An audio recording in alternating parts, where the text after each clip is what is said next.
Getting ready. Hi guys, my name's Faye. And I'm Jussie. Oh, you can't turn your phone while live. Oh. Okay, well we're not trying to, so whatever. Okay. Shall we do that again? Yeah, hey guys, my name's Faye. And I'm Jussie. This is Now That's What I Call a Talk Show. Bringing you everything and anything we can get our hands on. We listened to everything that you said, so this is kind of a little bit of a different show. Not different show, but it's a re-up, leveled up. Yeah. So, should we just get on with it then? Yeah, so in entertainment, this week we are going to be talking about The Voice, RuPaul, and that disgusting bastard R.Kelly. What a dirty man. What a dirty man. That is a very nice way to describe it. Dirty man. Well, The Voice got interesting. It was the live shows, and the most interesting part of it was the opera singers got through. So that was like really great. I was like thinking, oh my god, what kind of duet is the judges going to do? Can we just check as well? Can everyone hear us okay? And can everyone see us fine? Just let us know please at the comments at the bottom. But yeah, so they got through. A lot of good ones got through. Not like mediocre, like oh he's not going to go. Like they're all good. So it's going to be a very interesting. With that, they've got the opera singer as well. It's a little bit diverse. Well, the two of them, the two opera singers, they're like best friends. Oh, so that's really cool. Oh, the girls. Yeah, the girls. The girls. Chrissy, hello. bring them on camera. Watching. Can you see us okay, Chrissy? Hello, Chrissy. Can you see us okay? Hey, Daniel. Thanks for watching. So basically, it's gonna be a good show. And I feel this is a better way for that type of show. Like the entertainment type of show, I feel like it's going to be... That should be the next part. The X Factor is a little bit... Well, everything's a little bit tired. Definitely tired. She messaged me actually earlier today, pointing this out. What you have found about... the TV shows. So basically, I have noticed more and more that... the new reality shows are kind of bringing like the oldies, like the good oldies. Like they did that like 100 Years Younger, and it was all like a few relevant, like some of them were relevant, some of them weren't. But some of them were like proper like class old school stars. And now this one, Last in Vegas with ITV, they brought all like the amazing singers. Peggy Creon's on it. And I have like some sort of like sacred animal love with her. That's Sue Pollard. I call her Penny Creon because she is Penny Creon, and we have like this. I have like a soul connection with her because I'll hear people's voices and I'm like, God, you sound so much like Penny Creon, which is Sue Pollard. And I'll see people and I'm like, God, they look like. And all the time she comes to me, so she's in my head at all times. But I think that's the thing. I think tastes are changing, and it's all about the kids and what we liked. Reality shows from like when we were teenagers. God, that was like 18 years ago. It's not relevant to kids nowadays. It's a case of I used to be with it, but then it changed what it was, and then I wasn't with it anymore. So yeah, that was just something we noticed. But still in the headlines, RuPaul's Drag Race. Yes. Oh, well, God, it was a bit of a shit episode. I mean, from that. Last season, reject, broke ankle, back for round 2. Oh, and what was she wearing? Shell, Suki thing. I mean, it was vile. No. It was just vile. No.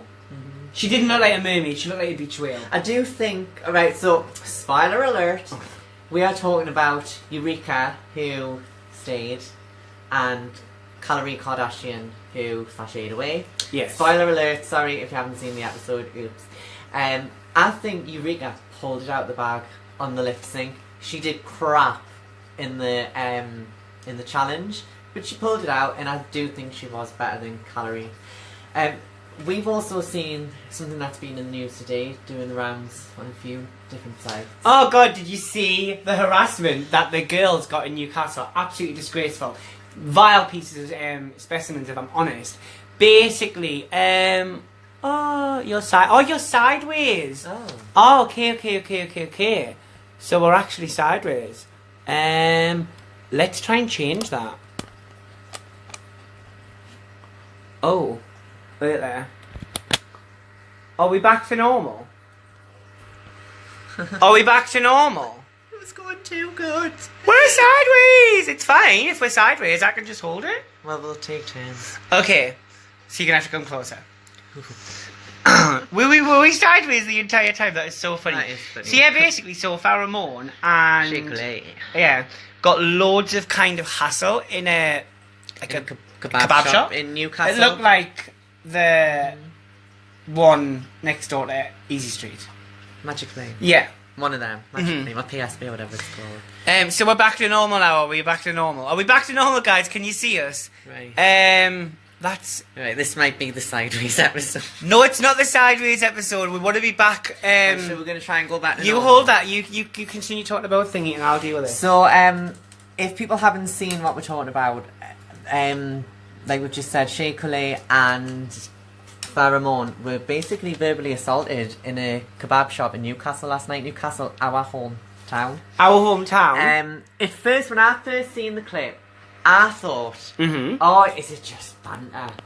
But, nah, this girl said to Pheromone, you are a walking disease, you are infected with AIDS, do not touch me. I mean, she's nice. She was obviously a really nice girl. See, I'm back, I'm kind of fixing it as we go on, so just bear with us. See, we don't look for problems, we look for solutions. Oh, and I think we're back. Yay! So basically, it went viral. I mean, this is on Snapchat, this is on Facebook, this is in Pink News, this is in Daily Star. This is everywhere. And the best thing she said was, you live in Newcastle with your crispy eyelashes. She read it. Yeah, did she or could she have? She was like doing the whole like sexy thing. And realistically, it wasn't about being sexy. She actually should, in my opinion, because when I've had hassle there, I've actually instantly went off it because I feel places like that, you shouldn't get grief.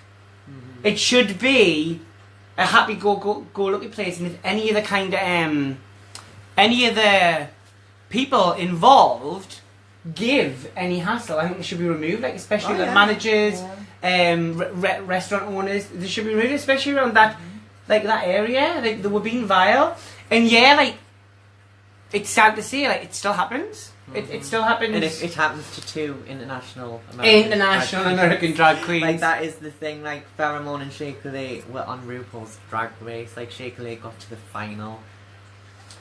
Exactly. Well, let's move straight on to r.kelly. Oh my god. Hashtag mute r.kelly, and that is something I never really thought I would say. But the reason is, so there is a documentary which is currently available to watch on iPlayer. If you haven't seen it, we recommend that you watch it. Yeah, it's really good. It is about R. Kelly and how for 27 years, he's basically been, there's been allegation after allegation after allegation. After allegation after allegation after allegation. It started in 1995 or something like that, where R. Kelly was basically managing R&B singer Aaliyah. Oh yeah. And it was a rumour in the whole sort of music industry that they did get married. It was a big rumour, and it was like, is it true, is it not? She was only 15, but on the marriage certificate it said 18.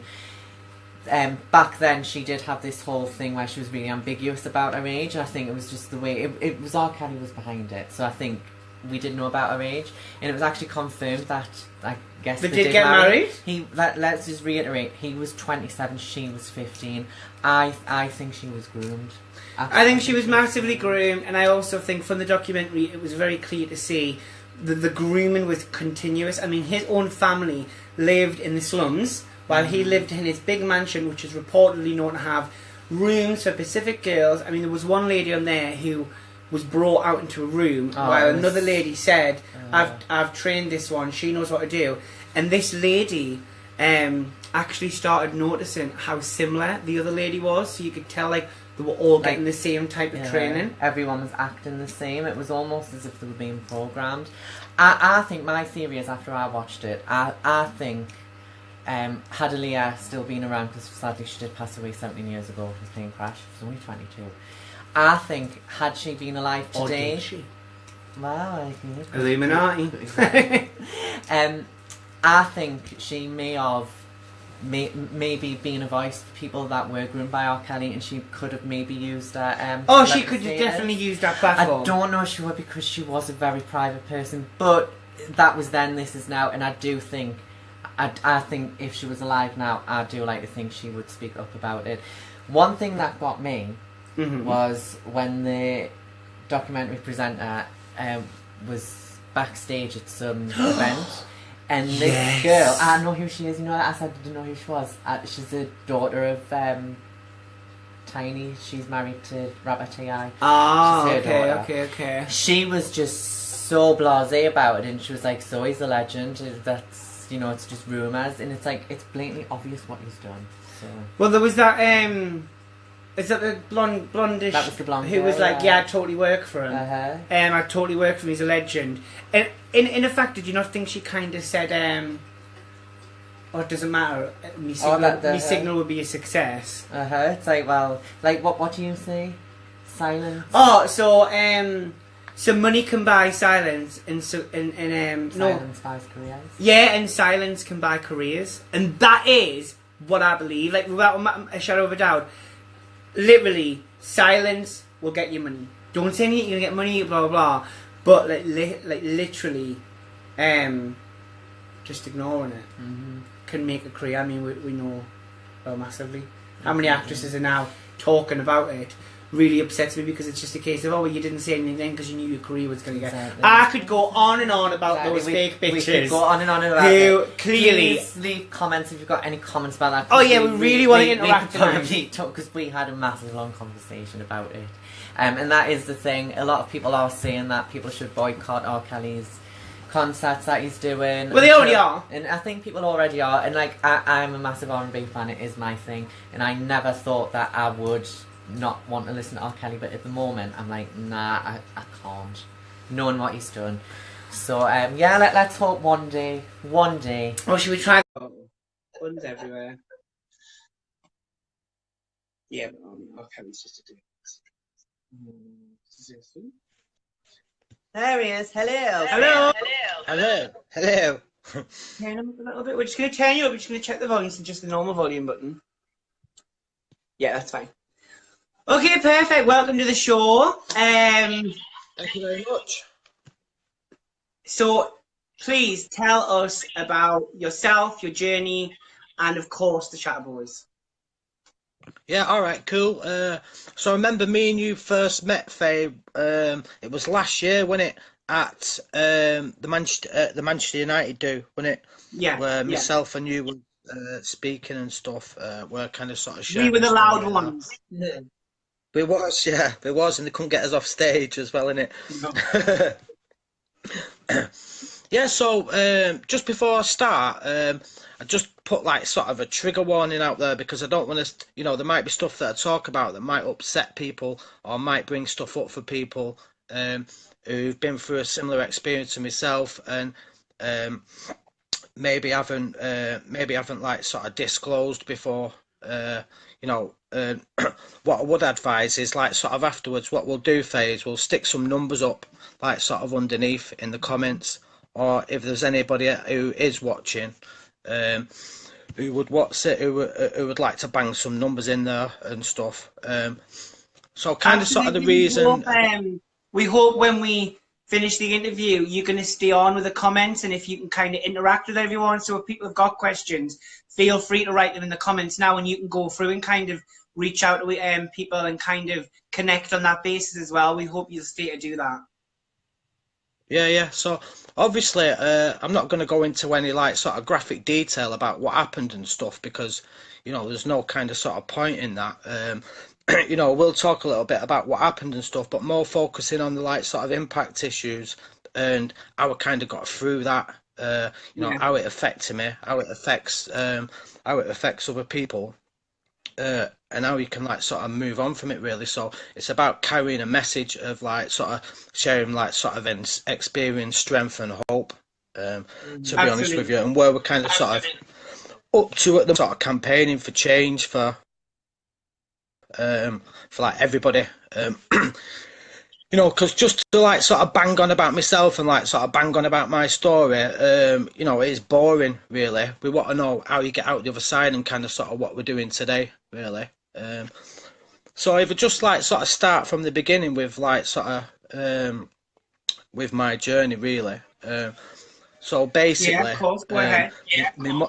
Yeah. So my mum was like sort of a waste of time, to be honest with you. Can't stand the woman, and I'd be glad when she's dead. To be quite honest with you, that might be sound a bit strange, but you know, in my view, what she did is, she left me with a paedophile. So the person who abused me was my granddad. It's me. Just to stress as well, it was my granddad on my mother's side, not on my dad's side, because I don't want to get those two mixed up, because he was a good man, but my other granddad wasn't. So when my mum like sort of disappeared, and I got left with like sort of some loving family members from my dad's side and stuff. But at weekends, I used to go and stay with my granddad. My granddad was what you'd call like sort of a pillar of society, really. So my granddad owned Warburton's Bread. He was one of the founders. He was a magistrate for like 20 odd years. He was a philanthropist. He gave to charity. So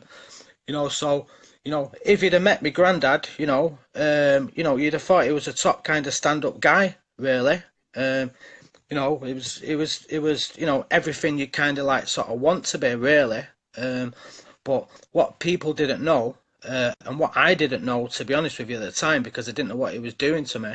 He was sexually abusing me at weekends. When I was staying at his house. So what he used to do is say, like, it came to a bath time and stuff. It's say, right, wait till my grandma was like sort of falling asleep and stuff, and he'd say, right, go and have a bath and that. So I'd go upstairs, have a bath, then he'd come in the bathroom. He'd say, has your dad not shown you how to clean your willy? This is how you like sort of clean your willy. And that kind of sort of escalated from there, to be honest with you. There's no point going into any more detail, but I always wondered why I was like sort of anxious as a kid, and it's only like sort of looking back in hindsight, really, that I knew when I kind of like sort of worked out what was going on, because I didn't have the words to say what was going on. I didn't know how to express. So I was quite like sort of shy in at that time. Then as I got like sort of older, that's when I started being naughty, really. Like disappearing from home and stuff. And kind of sort of, to be honest with you, my head was like a washing machine on spin cycle, really. Because I couldn't express how I was feeling. And what happened is, what he did to me, granddad, at that time, is he smashed me boundaries, and I became one of those people who would never say no to anything. So if somebody said to me, "Oh, Daniel, do this, Daniel, do that," I'd do it to fit in, because I wanted to feel wanted and be popular and stuff. And because my dad wasn't really around, to be honest with you, even though there was other family members around, I wanted my dad and I wanted my mum. You know what I mean? And and they both weren't there. As much as other family members tried to help me and stuff from my dad's side, I was fucked. My head was fucked. It was too late. So what happened then is I kind of like sort of started hanging about with lads who was older than me, who was taking drugs. What happened? What happened was I got this lad sort of what happened was I was friends with this girl at school, and her boyfriend was about like 10 years older than him. Kind of nothing was said. 10 year older than her, sorry, nothing was said at that time. Older lads picking girls up from the gates at school and stuff. There'd be teachers stood outside, and it was like the sort of norm. And her boyfriend didn't like me because I was friends with this girl, basically. So this guy come up to school and he said, "Quick, Daniel," he said, "get in the car." He said, "A boyfriend's coming up. He's going to be." So I got in the car with him. He gave me a lift home. Everything was in. Started being friendly to me, started being kind to me, started buying, grooming me, is what he was doing. But I didn't know at that time, like sort of what was going on. That's when the drugs started. He started giving me drugs. Started off with weed and quickly progressed of heroin and crack. Where I was using those drugs at school, but he kind of sort of had me then, and what he was doing is he used to sell Tamazipan, and what he used to do, he used to spike myself and my friends. You know, there's times when I've woke up with a sore bum. Do you know what I mean? And not knowing what's like sort of going on, and you might think, well, you know, why didn't you get off and leave? But because he had this so much sort of control over me, do you know what I mean? And because he was giving me drugs as well, I was like kind of stuck there. You know, and things like sort of went bad from then. So that was like from about he was doing that to me at like sort of 15 up until from I can remember like you know, about like sort of 21. You know, and it wasn't till I kind of like sort of got in trouble with the police. You know, and ended up like sort of like, you know, getting in touch with probation and all that kind of stuff, and ended up going to um, going to prison and stuff, that I managed to like sort of get away from him. But by that time, I was on drugs. My head was fucked. You know, my head was fucked from dad. Had been doing to me and stuff. You know, so it seemed like a good option at the time, to be honest with you, because the thing is, if I took drugs, I didn't have to think about what had happened to me, if you know what I mean. So it was good kind of sort of escape. So what I kind of did is I come up with like sort of a clever, well, it won't, well, at the time it was like sort of a clever way to like sort of cope with it. So if I took drugs and got involved in that lifestyle, committing crime and all that kind of stuff, you know, you can create a different like sort of persona and like sort of detach from yourself in a sense. Yeah, if you know what I mean. Yeah, I get that. You know, and that went on for like sort of many years, and you know, many attempts at like sort of rehab and stuff, and nothing ever worked because I never spoke about what had happened to me, because I felt embarrassed. You know, I felt like it was my fault. You know, I felt like I should have stopped him from doing what he was doing. You know, it's only where I look back, like when my granddad was doing that to me. You know, I couldn't have stopped him. I couldn't have fought him off. I was, you know, I was little. I was a little kid. You know, and the guy who was doing it to me when I was older, he was pretty hard, to be honest with you. He'd have battered me all over. Do you know what I mean? You know, and I was frightened of him, and he was giving me drugs, supplying me drugs, so I was like kind of stuck, really. You know, which left to like sort of, you know, me feeling suicidal and all that kind of stuff, but just like kind of sort of ploughing on. You know, so it had like a sort of massive impact on my life, to be honest with you, and ruined my life basically. You know, it wasn't till many years later, like I'm 40 now, like in the like sort of beginning of my like 30s, that I met a guy who was my drug worker over in Manchester, and you know, he tried like everything with me, and he said at one point, he said to me, he said, Daniel, he said, I don't know what more to do with you. And I thought, fucking hell. I thought, if he doesn't know, I thought I'm fucked, because I've not a fucking clue.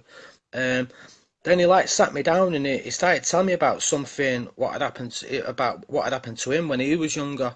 You know, and that sense of relief from that was like, thank fuck for that, because I thought it was just me. Do you know what I mean? And what he did with me was, he said, right, you know, let's commit to like sort of 20 sessions on a Saturday morning at 9 o'clock, yeah, hour-long sessions, and we'll work through this stuff. And what he said to me is like sort of, you know, the devil's in the detail, and I didn't know what he meant by then, but it went through like, you know, going into detail about like sort of what had happened, that I could get that kind of sort of stuff off my chest, basically. So that's what I did. You know, and I was fortunate enough to get support, because there's a total lack of support services out there. You know, particularly for women, but particularly for men as well. You know, it's you know, from a personal point of view, it was really difficult for me to like sort of come forward, because the last time I got vulnerable, I got abused. Do you know what I mean? Yeah. So to get to speak to this person, and this person was this guy who was working with me, he was gay as well, right? So I thought, because of what this lad had done to me, because I didn't understand about paedophilia and all that, I thought he's done this to me because he's gay, yeah? So I was homophobic, because I thought this is what gay people do, yeah? It's not till I worked through this stuff with him and realised this guy who did this to me was a child abuser and a predator. Do you know what I mean? And what he was doing, this guy, he was hiding behind being gay. Do you know what I mean? That was his defence. You know, and over in Manchester, because you know, I've done a lot of outreach work down in Manchester's gay village with the young men who were selling sex down there, and you know, the predators that we was like sort of catching down there and stuff, you know, and exposed and reporting to the police, they was child abusers.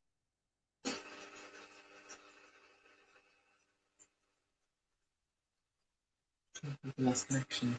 We lost connection. No, I don't think so. It should come back on. I think it's just catching up with itself. Maybe. I do apologise about this, Daniel, if you're still there watching, listening. Uh-huh. Oh, hello? There he is. There you are. Oh, there he There is. you are. There you are. Yeah, can you hear me? Yeah, we we can, can hear you. yeah. I mean, you just touched on a really interesting fact. There isn't enough support out there for men, I feel. Because Because there's a stigma. such a stigma. And I about also what feel happens to as the well, people can also forget that grooming can become in so many forms, such as fear. So I think fear is a big thing. with conditioning someone. It's all about conditioning. I think people mistake grooming of like giving people gifts. Uh-huh. It's actually not all about that. Sometimes it can be. Giving someone who maybe needs attention. Yeah. And because of it's gone on for such a prolonged period of time, especially on someone who's so vulnerable.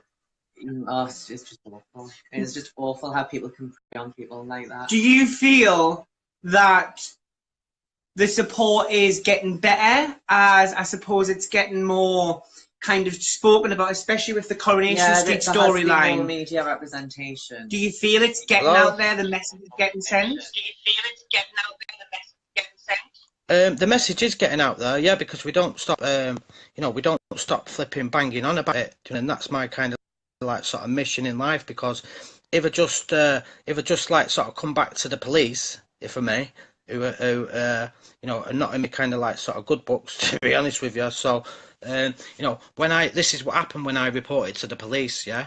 So went to the so sorted myself out, got myself strong and stuff. So got a job working in this field for an organisation called Survivors Manchester, and part of my job was delivering training to the police on how to deal with survivors. Because the thing is, if somebody's committing crime, getting locked up a lot, yeah, you know, why is somebody behaving like that? You know, you don't just wake up and think, right, I'm going to be a raging junkie today and go out robbing people. Do you know what I mean? You know, something's happened to that person. Do you know what I mean? Something happened to me over time. So part of the training was talking about this stuff and how to deal with survivors. So what we call is like sort of a trauma-informed approach when dealing with people like what I used to be like. Very mistrusting of the police and stuff. You know, when it came back to the feedback, this detective rang me, went, Daniel, the feedback was brilliant from the training, but the majority of coppers have said, why is you not reported to the police? And I said, one, it's none of your fucking business, and why are you ringing me at work? And two, I don't trust you as far as I can throw you. But after I'd done a bit more training with this guy and built up some trust with him and stuff, he said, I'll take the report off you. So I thought, right, it seems all right, this guy, I'll take a risk with him and stuff. So I took a risk with him. He took the initial statement, then he referred me over to Greater Manchester Police. They did the video interview, and just absolutely fucked everything up. There was an absolute waste of time, to be honest with you. Didn't have a clue what they was doing. You know, and I do regret reporting to the police, because I think the police at the moment are now survivors of non-recent child abuse. It's not fit for purpose. It really isn't. They've not a clue what they're doing, in my opinion, and from what I've seen and from working with hundreds of lads who reported to the police. When I reported to the police, it's like they wasn't looking at me like a child. They was looking at me like I am now. Do you know what I mean? It was like, you know, how could that happen to you, type thing. Do you know what I mean?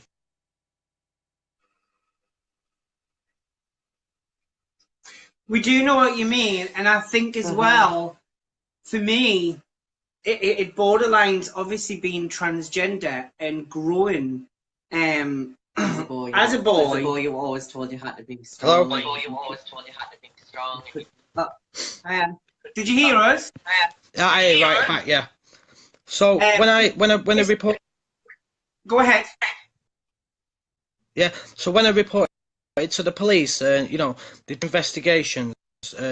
So my uncle, who's, can you hear me? Yeah. So, so the first person that I disclosed to was my granddad's son, Ross.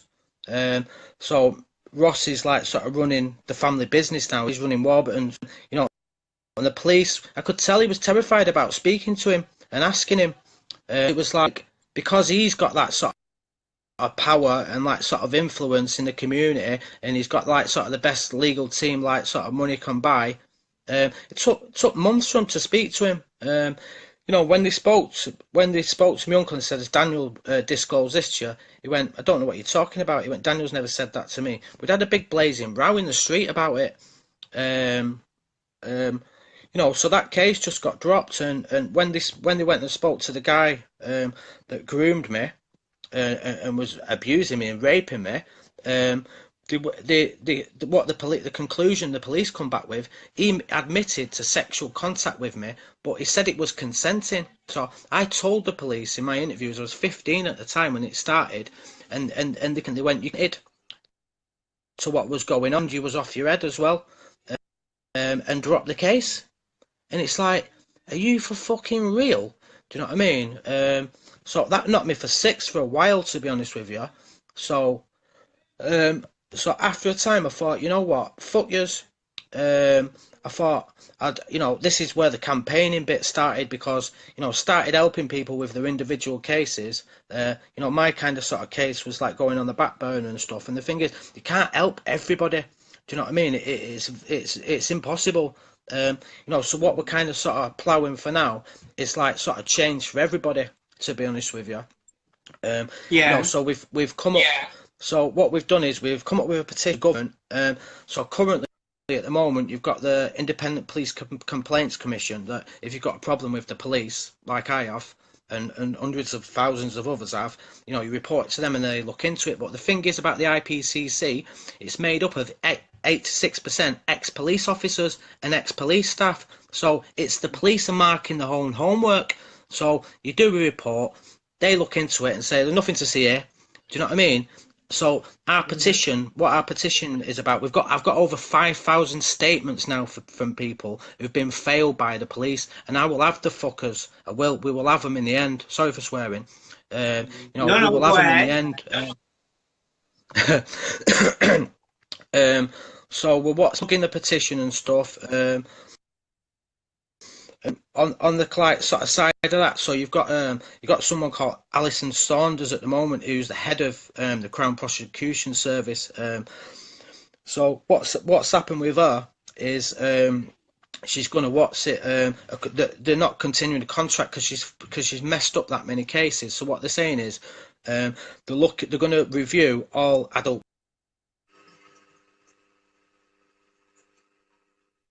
I'll catch up.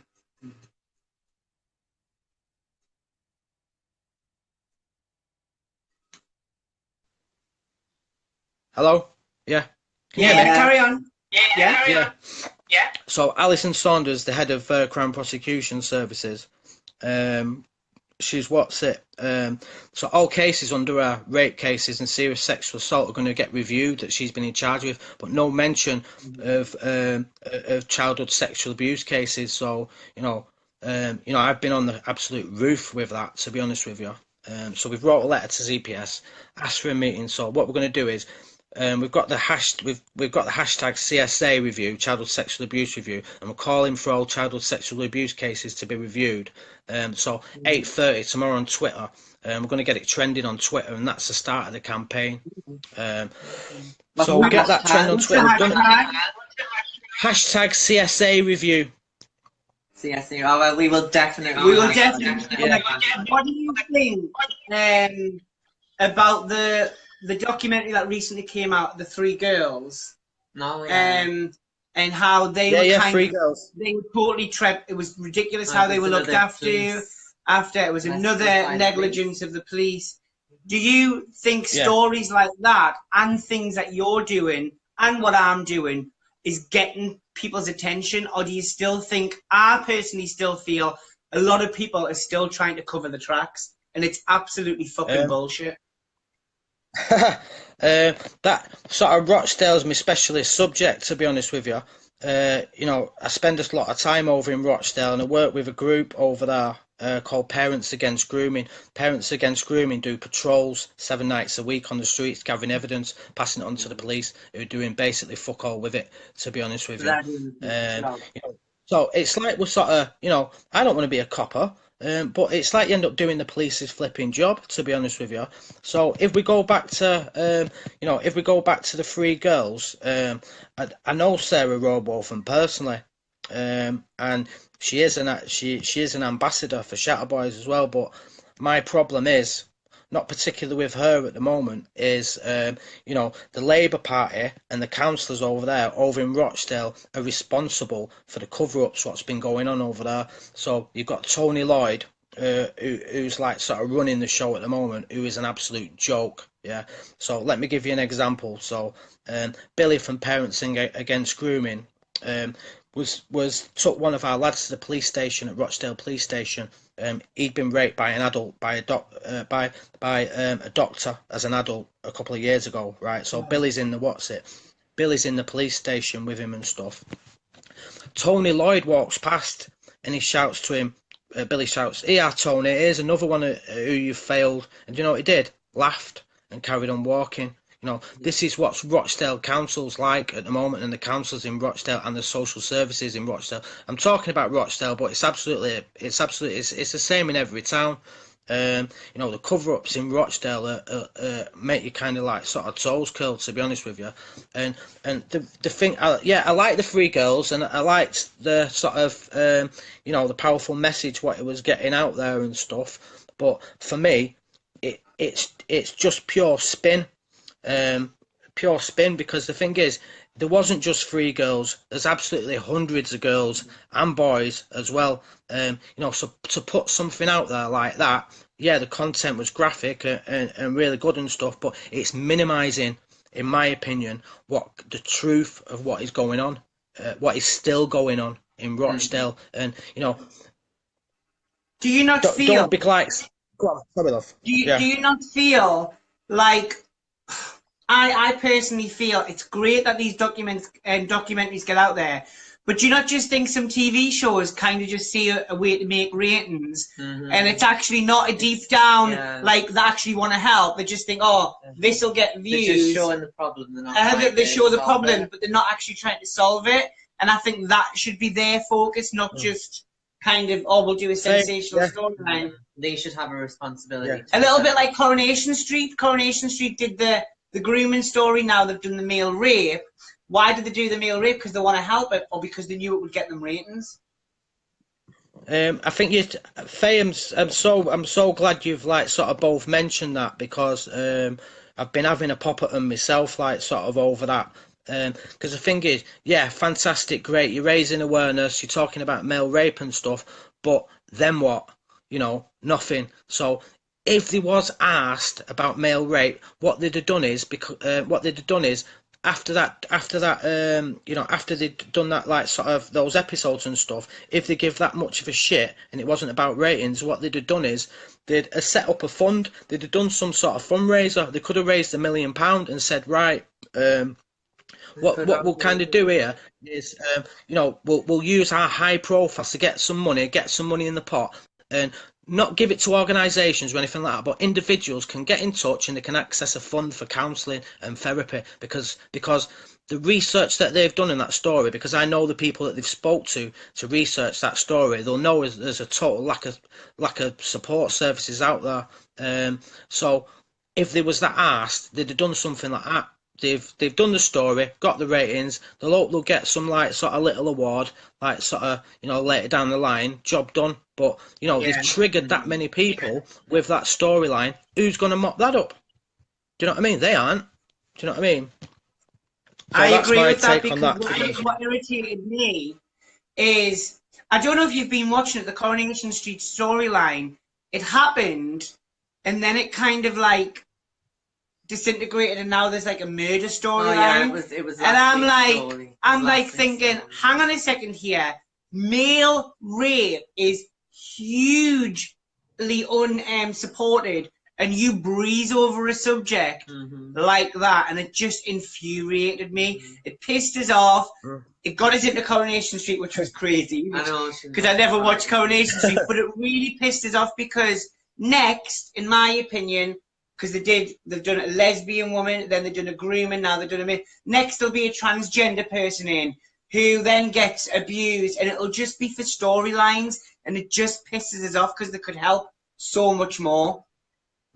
They're not using that. Yeah, they could. You know, something that I really need to like sort of touch on as well. So, you know, there's a lot of stuff in the media about grooming gangs and stuff, which is true, which is going on, which is rife. You know, the majority of men who we say grooming gangs. I don't really like that term, to be honest with you. I kind of sort of prefer organised network of criminal paedophiles, to be honest with you, because that's what they are. And the majority of those in gangs, if you want to call it gangs, are Muslim, but people daren't fucking mention that. Don't want to talk about that, especially those in like sort of if we go back to Rochdale and stuff. So the Labour Party there, who's like sort of running show and social services and all that. They don't want to mention that because the thing is they don't want to lose the seat when the elections come up. You know what I mean? So it's not right. They don't want flipping justice. They're just asked about the jobs. Why are these people in power? I don't know. And something else that I wanted to touch on as well is, because people will kill me if I don't, is like sort of, over 80% of childhood sexual abuse happens in the home. It's not stranger danger, even though that stuff, does go on. Over 80% of abuse happens in the home. So, if you're sending your kids to a family members or away, a family members at Christmas or Easter and stuff, what I'd implore you to do is, make sure you 100% trust that person. Do you know what I mean? Because, you're trusting them with the most precious thing that you've got, which is your kid. You know what I mean? You might think your funny uncle's all right and all that business. Do you know what I mean? But, you need to think twice about it. You seriously do, because a lot of danger's on the flipping doorstep. Do you know what I mean? Exactly. In your own doorstep. I agree with that so much. I think a lot of people always worry, I don't want to get like a childminder or something in. What makes me laugh is, well, at least that childminder is being checked. At least that childminder has as many checks as possible. Because when you do just trust a family member or your best friend's daughter to babysit or son, and that's the scary and horrific side of it. It happens right under your nose. When I met you last year at that charity event, I'd actually been getting support off a friend at a bar that I worked at, and whole known 6 months later, she was in prison for abusing her ex-husband's children with him. Yet she sat next to me on my sofa while I cried about my experience, and then she was going back and abusing his kids. And if I had get a hold of her right now, I'd smash her fucking face in, because people like that are just absolutely disgusting. And you would never have thought that she was like that type of person. And then because she was nice and she was a con artist and she was a scumbag. Well, that's exactly what these kind of people are. Typical paedophile, typical manipulative paedophile. Like I was saying before, they're not generally. Sorry, go on. We're saying it's like sort of genuine to show that paedophiles and all these people are manipulative, and they will be the nicest people, and that's why when you find out about it, you do think, God, there was such a nice person. Of course they're a nice person, because that is how they get to people, by being nice. It's really scary. It's just really scary. Carry on. I just wanted to watch it. So Rosie Latham's just saying here, teach your child it's okay to tell as well. And that's important. That's so important about talking to your kids about not keeping secrets and stuff, and and talking about the underpants rule and stuff, and explaining that stuff to them, that nobody should touch you. In your private parts or in your underpants and stuff. It's like, my son's like 3 now. He's been washing himself for ages in the bathroom, You know, he washed himself. Our daughters washed herself and stuff. You know, they know that nobody touches you there. You know, I don't. You know, people saying, "Oh, you can't teach that to kids at such a young age in school." Fucking damn right you can. Do you know Right, what I mean? And you know, if you want to Children, look at children it should be in taught. Children should be taught from a really young age that no matter who they are, mum, daddy, sister, yeah, brother, exactly. uncle, friend, teacher, that area Yeah, is a personal and a secret area that only you can touch. And children should know, and I hate it when the people in schools are going, "Oh, stop teaching our kids this." Well, if we don't teach your kids that, they're never going to know, and bad things are going to happen. And therefore, the children aren't to blame. We're to blame as well, because we need to also stand up, say something, and speak out. And that's what needs to happen. you know, and you know, kind of sort of. You know, the society that we like sort of live in today. You know, so we've done like sort of we've done like a couple of documentaries and stuff. You know, talking about our stories and like sort of putting it right out there and stuff. You know, and the reason we kind of do that and we do the media stuff and stuff in the papers and all that is not, you know, or it's not because, all right, yeah, you know, check us out, we're great, we're in the paper and all that. You know, the last thing I want to be doing, to be quite honest with you, is telling everybody I've been fucking sexually abused. Do you know what I mean? I'd rather be a plumber or something like that. But you know, this isn't the trade I wanted, but this is the trade that I've ended up with. You know, so Yeah. it's about kind of sort of making the most of out of it, to be honest with you. And you know, you know, we won't stop until you know, until we bring this bring this subject to like sort of people's dinner tables. To be honest with you, you know, and have people talking about it. You know, it's like you know, I don't. It's like, you know, nothing will change, yeah, until those out who are unaffected are as outraged as those who are affected. Because what's happening at the moment in society, yeah, is people are burying their heads in the sand. They don't want to talk about this shit. They don't want to believe this shit goes on. Yeah, so it's left to survivors stand up with the passion, get proactive, get demonstrating, get campaigning, get protesting outside places, and like sort of raising awareness so that the public think, hang on a minute, what's going on here? I don't think people realise how rife child abuse is. Yeah, so you know, one thing that I kind of say is, you know, let our generation be the generation that says enough is enough. Do you know what I mean? So, you know, this is why we do what we're doing in different places. This is why we do what we're doing over in Rochdale, and Billy and his team do what they're doing in Rochdale to raise public awareness, to get, because it's like, you know, it's like, not to use a cliche, but a paedophile's best weapon is silence. Yeah. So a paedophile's best weapon is also the fucking general public who don't want to talk about it, the CPS and the fucking police who are not dealing with this stuff as well. I totally agree with that. I mean, this is touching on a close family. My mum was massively abused when she was little, at the doing of her own mum and my mum's kind of partners that she'd had. And I mean, my mum is nearly 60, so back then, when my mum was 5 to 12, I spoke about, she didn't know what to do. She couldn't speak out. And even now, because her mum's dead, and everyone that abused her, no one kind of stepped in.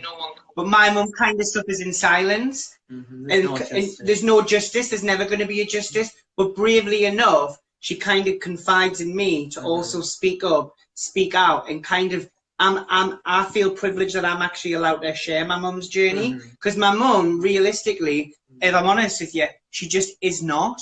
And that's just, I begrudge the fact that my mum isn't strong enough sometimes, but I'm glad that I'm there to kind of also help people understand. Before people started speaking out, it was going on. And I bet if you looked at someone who was past 60 or below a little bit, they may be suffering in silence, can't speak out, don't believe there's going to be any justice. And you are right, it is time for our generation who may have not been abused to actually stand up, be angry, and say, this enough is enough. Because when is enough enough? Why would you not want to march through the streets? Why would we want to allow children to have their lives completely ruined and stolen? It's just an absolute fucking disgrace.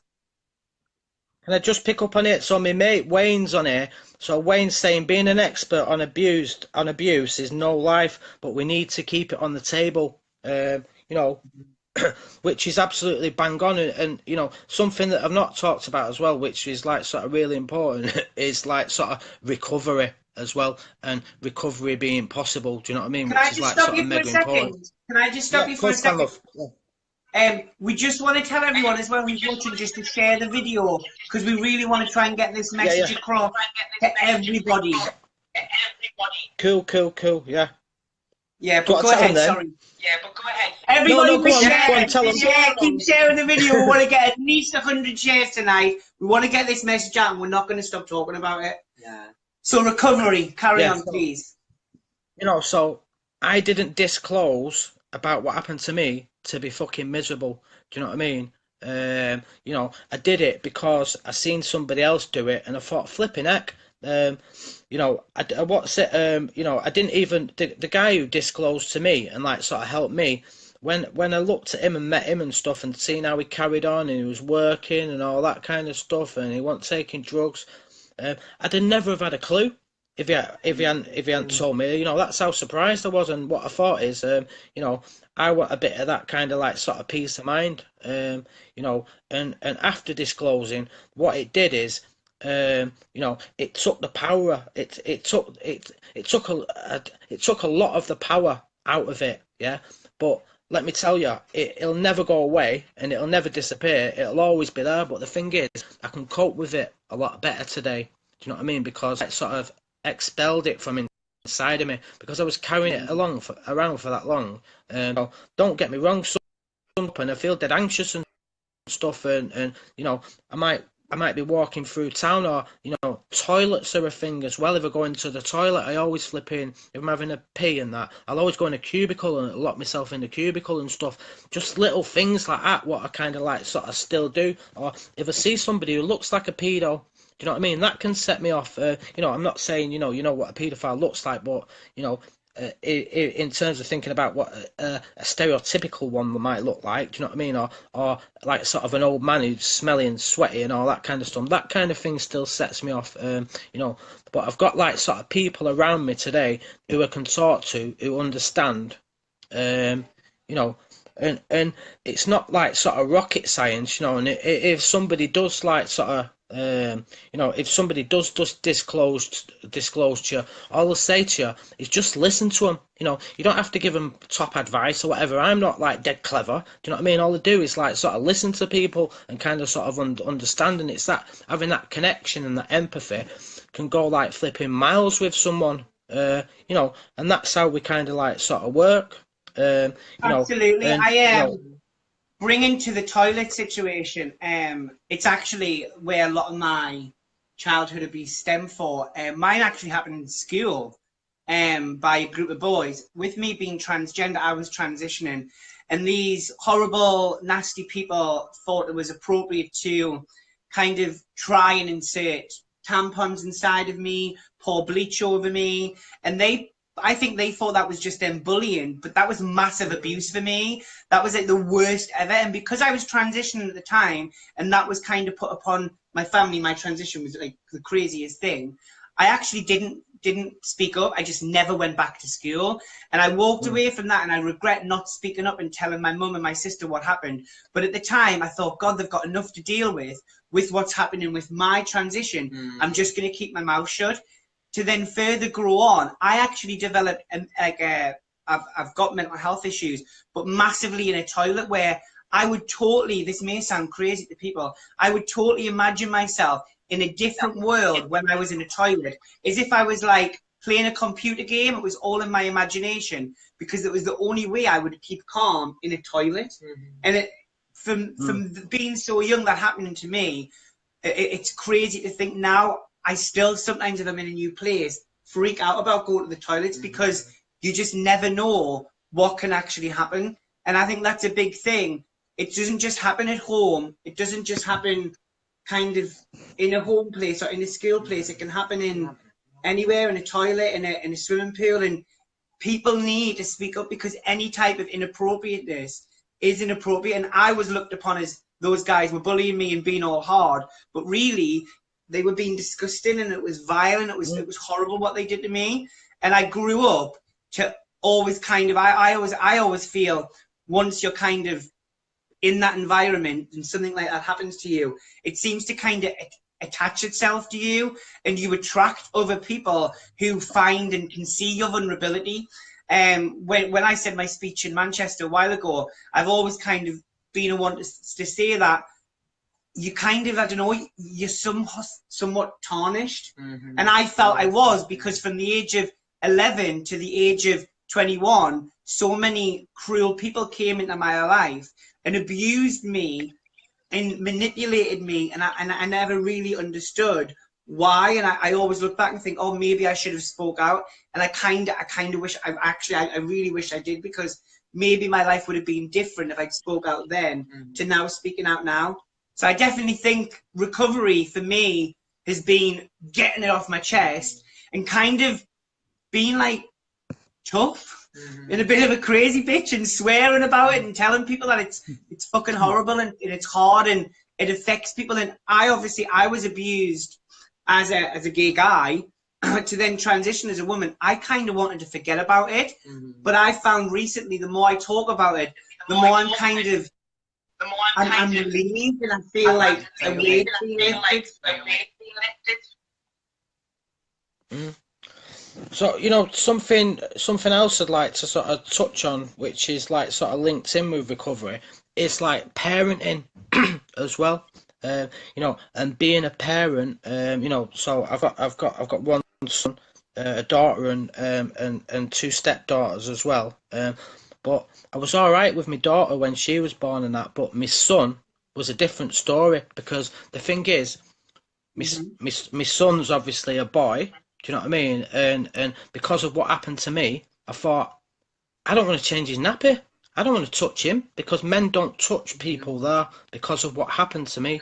You know, and the baby's mum was like, I'm not changing his fucking nappy.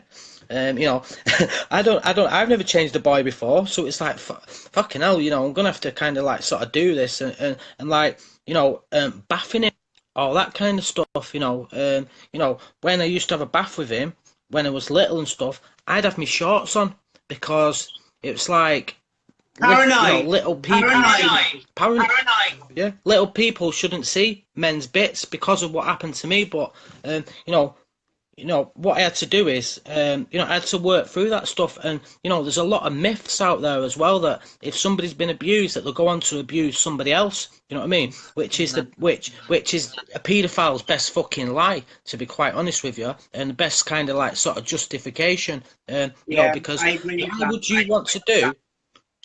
would you want to do to somebody what's happened to you and ruin your fucking life? You just wouldn't. Do you know what I mean? You know, and this is another reason why a lot of people are terrified about disclosing, because people might think that they're a pedo. Do you know what I mean? You know, and you know, and I can 100% say that's just a fucking paedophile's lie, to be honest with you, to justify their behaviour. You know, when they do get caught, because the majority of them, when they do get caught, that's what they say. Well, I was abused, so I went on to abuse somebody else. What a load of shit. Do you know what I mean? You know, that stuff doesn't wash for me. The sentences that paedophiles get this day and age aren't worth the paper it's printed on. I think it's absolutely it's basically all a couple of years in jail. I mean, look at the two boys that abused and killed James Bulger. They have total immunity. They get facial recognition change. They can do anything, and I just feel it's a complete farce and a joke. So I just want to touch on that, like sort of slightly sort of you know, sentencing stuff. Yeah, sentencing is an absolute joke. You know, you get longer for fucking shoplifting, to be honest with you, than abusing a kid these days. It's absolutely shocking. But you know, so you know, is it is it any wonder, yeah, that people are taking the law into their own hands? The guy who abused me, I parked up outside the pub when I had like a big Jeep. I parked up beside his pub and I thought, when this fucker comes out, I'm gonna squash him against the wall. After the police like sort of failed with their investigation and stuff, even though other lads had come forward who had abused and stuff, but you know. I managed to have the foresight to think, fucking hell, I've got kids myself. If I get locked up, do I want to go to jail for this dirty fucker? You know what I mean? If I didn't have kids, then maybe I would. Maybe I would. Do you know what I mean? But I've got kids, and why kind of like sort of ruin their lives for me being locked up? So it doesn't surprise me. So I know loads of lads who've took their lives through this stuff because they've not got no justice, because the police have balls things up. They felt that they've not been believed. They felt like they've not been heard and stuff. So it doesn't surprise me when I hear stories about, oh, such a body's in jail, he's fucking killed such a body, or or sadly they've like sort of such a body's took his own life and stuff. This is why we need a fair and transparent criminal justice system that deals out proper justice. So if I just like sort of, I know I'm going on here, but if I just like sort of touch on that, so I think the general public's perception is, if you've been abused and you go to the police and you tell the police, what the police do is they go around to the nonce's house, they kick the door in, they get him in an headlock, and they throw him in jail. But that isn't the case. Particularly with like sort of non-recent abuse, I didn't keep a pair of underpants from when I was 5, so I've not got any physical evidence. Do you know what I mean? It's all up here, and they said, the police said I'm not a credible witness. This is what they said. They said, you're not a credible witness because of your criminal record and because we've spoken to your school, and what your school has said, you was a delinquent as a child, yeah? So therefore you're not a credible witness, yeah? But the thing about that is, I think I'm an incredible witness, to be honest with you, because, my life is testament to what I've been through. So, what kind of sort of happens is, like, the amount of services that I've been in over the years, and people tried to help me, yeah, and being and at school, where nobody picked up on it. If a teacher or doctor or somebody like that, somebody in a position of authority, had used professional curiosity and thought, hang on a minute, I think there's something up with this kid, and asked that question, maybe I wouldn't have got abused when I was older as well. Do you know what I mean? Maybe things would have been different, but a lot of professionals these days haven't got the balls to ask the question. Yeah, have you been through childhood trauma? Simple question. But going back to the days when, say, like, if you went into services yourself and someone said, like, they was terrified about asking you your sexuality and asked you in a dead, like, sort of nervous way and stuff. Do you know what I mean? I hope times have like sort of changed on that kind of sort of front, and people a lot more open-minded and are able to ask that question. But the killer question is, as something, if somebody's displaying all these symptoms, you know what I mean, and running away from home and all that kind of stuff, it don't take a rocket science to maybe work out that something's up with this kid and something's going on at home. There's a reason behind it. It just staggers me. But also as well, do you not agree? I feel, because I work with a lot of homeless charities as well, that sometimes people who become homeless and do have that kind of hard background because they've been on the streets or they're addicted to drugs, and people are so easy to judge and be like, oh, scumbag. But I've a lot of people through working with homeless charities, and sometimes the stories you hear are touch home so quickly. Yet you'll walk past these people on the street and give them a happy look. But really, if you actually think about the path they've walked and the journey they've taken, and there's a reason why they're where they are, just as there's a reason why a child may misbehave or be very, very quiet or be very, very withdrawn. People are tended to overlook this. I believe it should be a firm and first response to ask questions and take any consequences later, because you could save someone who may be getting abused or has already been abused, and you could actually get justice then and there. Do you agree with that? Yeah, totally agree with you. Yeah, look at so Nora McNally there should be more support in schools, but what's not in place at the moment is mandatory reporting. So if you're a teacher and you think the kid's been abused, you know, at the moment you don't have to report that directly to the police. What they're doing is they're dealing with it within their own safeguarding teams, doing their own little mini investigation and stuff.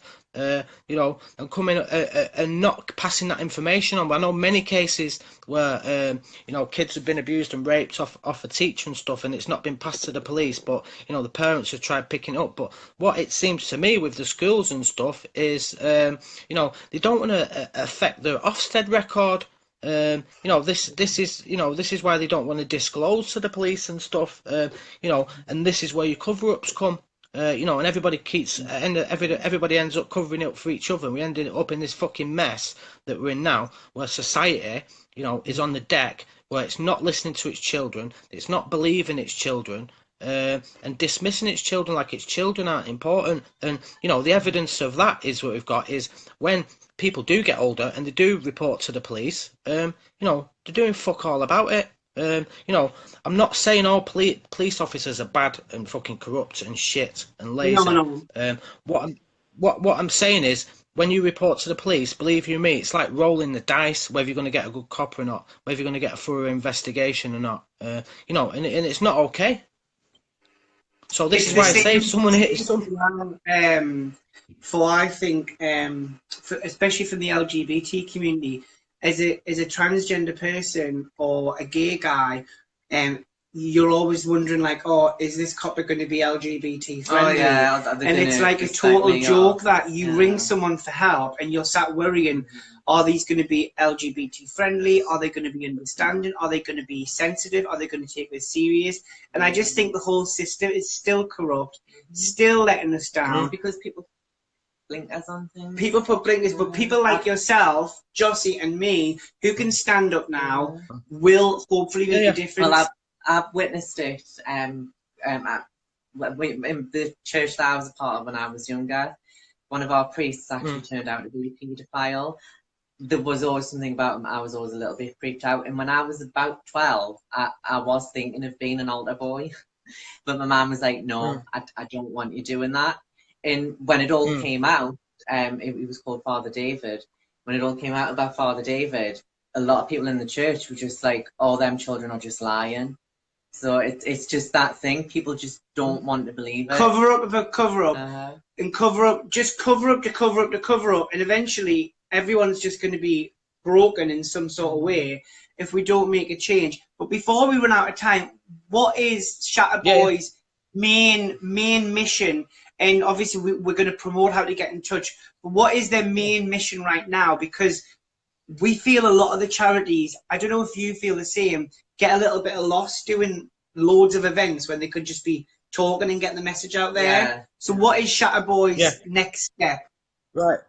So in a nutshell, so we're not a charity. We was a registered company. We've fucked that off, yeah. So what we're doing is now we're solely campaigning on creating activists, yeah, and fighting for change. So when I say activists, you know, when I meet somebody and speak to somebody, you know, about these kind of issues, I want them to be able to go out there and feel as passionate as I do about this subject, yeah. So we're mainly concentrating on creating activists, to be honest with you, and being activists and getting out there, getting the message heard. You know, I've got a good few years left. I'm 40 now, might have another 40 years left in me, and I ain't going to stop. And those people around me, friends and stuff, who we kind of do stuff, ain't going to stop till there's change. Because, you know, my son comes out with me protesting, getting on the megaphone and stuff. He's free. He don't mess about. Do you know what I mean? But I don't want to leave this job to him. Do you know what I mean? I want things to be all right for him and his generation. You know, I don't want a repeat performance of what's gone on. You know, in our kind of like sort of generation. So we're really focusing. I get scared about having children. I worry to bring a child into this world. It's just so scary. So this is why you've got to be part of the change. This is why we've got to stand up. This is why we have to educate the public and those unaffected by child abuse. You know, people need to stop burying their heads in the fucking sand, and pretending that this shit doesn't go on. You know what I mean? Because, you know, because it does. It's rife. It's happening in families. It's happening in the streets. Okay, the police are on the deck at the moment. They're stretched to the absolute maximum. There's hardly any coppers on the streets and stuff. The CPS, Crown Prosecution Service, is making bullshit decisions. They've got a massive backlog. Yeah. What we found out the other day with one of our cases is I think it's 48 police forces, yeah, across England and Wales, yeah, are using civilian investigators to investigate serious cases, and I've got the lead role in cases, yeah. So this guy who was mentioned before about the doctors, yeah. We recorded the copper saying this. We've got him on a voice recorder saying this, yeah. The copper who was investigating his case, who couldn't find the doctor, couldn't find no any record of him going to the doctors and all that, which he did find himself and took the evidence into the police station because they no further actioned his case and stuff.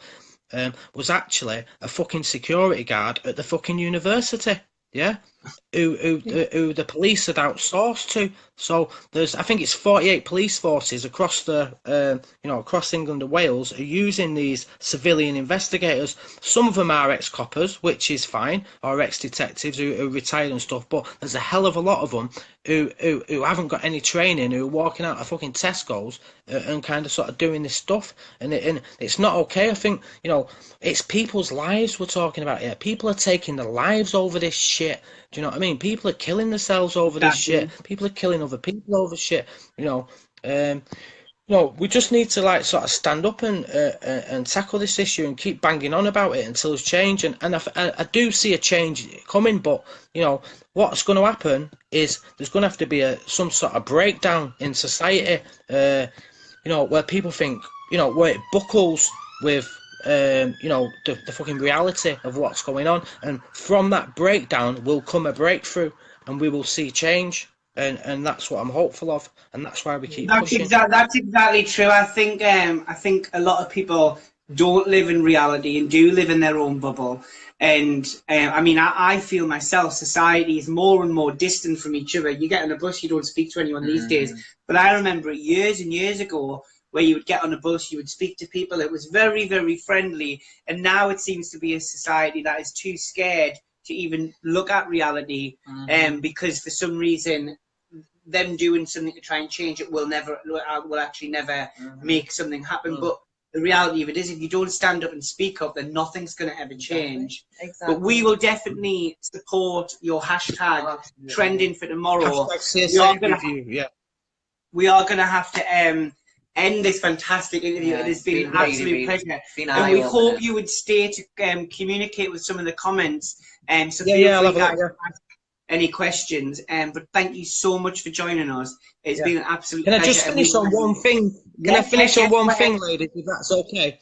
So we're doing the Twitter thing tomorrow at 8:30, hashtag CSA review to get it trending. Then we'll be going to the media with that. Then what's coming after that is we're going to the CPS head office, and we're going to be protesting outside the CPS head office. They can try and fuck us off. They can try all they want. Do you know what I mean? But once we get enough people, getting their boots on the streets. Good man, when it's on the verge of down in matter of time, you bang on straight their way. We'll have them. They won't win. Because we're that resilient because of what's happened to us. Yeah, you can't tread over us no more and step us into the fucking carpet. Yeah, we're not boys anymore.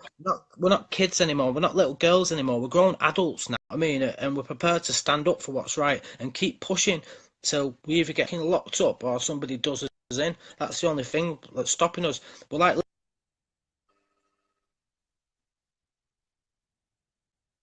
that'll come back. It always does.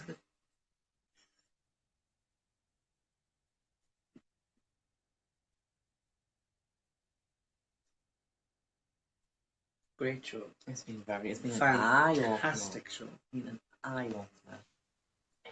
Right, I'll finish on that because I'll go on all night. Yeah. And thank you so much, guys. Thank you very much. And we'll try and work together very soon. Right, thank you, girls. Not a problem. Thank you so much. amazing an guy. eye-opener. Just such It amazing. goes to show, even if you haven't personally been affected We need to stand up and by speak out. abuse, it goes on around you. And it just clicked in my head there that it was going on around me in the school I was in the church I went to. I was brought up a Catholic. I went to church. I went to a Catholic school. Anyone, Chrissy, who watches the show, we went to the same school. It happened in our school, and it happened to a priest that used to come into our school. It's crazy, but please, guys, support Shatter Boys on Twitter and Facebook. We will share all the links this afternoon, and we hope to do more interviews and support all the causes that they're involved in. And also, please get in touch with us directly with our email, or send us a message on Facebook if you have been affected by anything we have discussed tonight, because it has been a very deep night. We're going to finish with the news. So, in the news this week, I'll just grab me a bit of paper and look all interesting. Jesse, I'll let you take the news. So, my brain's a bit puzzled here. This is the 9 o'clock news with Jesse. Right, so in Pakistan, they have their first ever transgender newsreader. Which happened in our country. Is she after my job? Oh, no, I'll get her. She's not after my job. A young lady, she's only 21, called Marvia Malik. And I think that is a massive step in a country like Pakistan. Oh yeah, massive. Where transgender people exist, the whole entire world. And in Pakistan, they're either revered as, not goddesses, but seen as lucky, not really seen as human, which is seen as lucky, or they're reviled. So for a country like Pakistan to actually have someone like that is a step in the right direction, especially since we just had Transgender Day of Visibility last week. Yes. This is the kind of visibility we want. But I think what I would like to see, and I think you would probably like to see, and maybe a lot of us would like to see, I would like to see the title just disappear. Let's just have Fear the presenter. So it's not the first transgender presenter. It's not the first transgender actress. It's just this actress who's amazing, who happens to be transgender. I just want to also say as well, just to catch people up, we are on a show and we are working out the show, so we might actually be doing maybe a fortnight show every fortnight.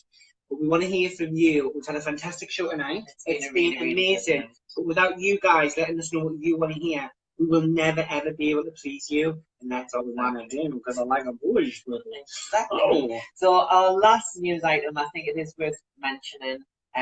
It is 50 years today since Martin Luther King was assassinated. Martin Luther King is probably the most famous person in the civil rights movement, and I think the civil rights movement gave birth to a lot of change, not just in America but the world over, not just for African Americans but for any person who is, I don't like the word, but a marginalised group. And it just goes to show you, going back to what Shatter Boys are doing, that yes, things can change, but only if we take responsibility. And that is like someone like Martin Luther King. He took responsibility, and people did follow because people did realise that, hey, this is wrong. And let's just hope, going back to Shatter Boys, that people will realise that this is just wrong, and it needs to be spoken about. So it does. It needs to be spoken about, and it needs to be spoken about now, and needs to be shared. Please share our show. Yeah. But unfortunately, I've been Faye. And I've been Jessie. Good night, guys. Thanks for joining us. It's been an absolute fantastic show. Please get in touch with what we should discuss next, and please get in touch just if anything's affected you. We are here to talk, and obviously try and connect you with sources that will help. Exactly. Good night and God bless, guys. Bye. Have a safe